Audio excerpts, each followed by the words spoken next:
Kahit si Pangulong Ferdinand R. Marcos Jr. iginiit na dapat magsabi ng totoo at bigyang linaw na ni-dismiss Mayor Alice Guo ang kanyang mga kinahaharap.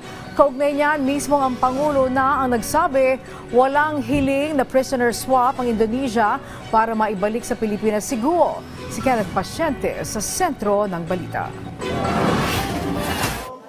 Ngayong nandito na sa bansa si dismissed Bamban Mayor Alice Guo, iginiit ni Pangulong Ferdinand R. Marcos Jr. na dapat isiwalat nito ang kanyang koneksyon sa paglago ng Pogo lalo na sa Tarlac.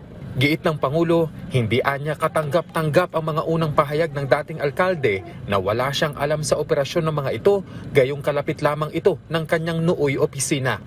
It's very difficult to believe because as a former local government executive,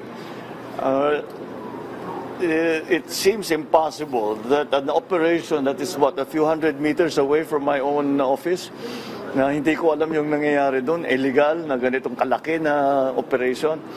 Kaya sana maipaliwanag niya kung bakit hindi niya alam at kung paano bilang isang mayor na hindi niya malaman kung ano yung nangyayari doon sa bayan niya na ganyang kalaki na problema. Ayon pa sa Pangulo, dapat malinaw na maipaliwanag din ni Guo kung paano niya nakuha ang kanyang mga ari-arian, lalo na anya ang kanyang pagiging alkalde, gayong hindi naman daw siya kilala ng mga taga roon. Ipinunto ng Pangulo, dapat magkaroon ng linaw ang mga isyong ito. I just hope she answers it better than her cohorts.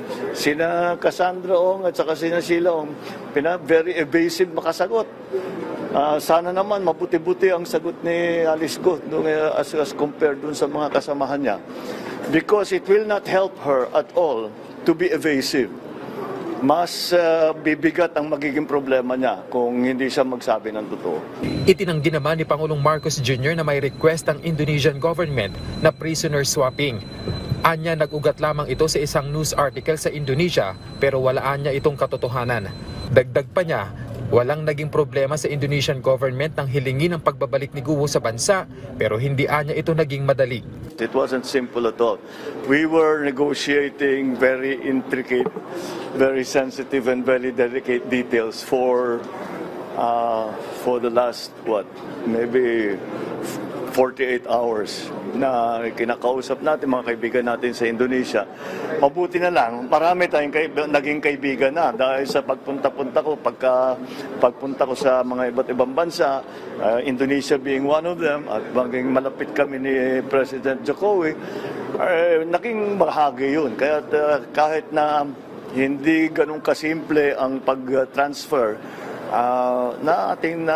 napakiusapan naman natin ng mga kaibigan natin sa Indonesia na pabayaan ng Pilipinas, kunin na siya at iuwi siya dito sa Pilipinas.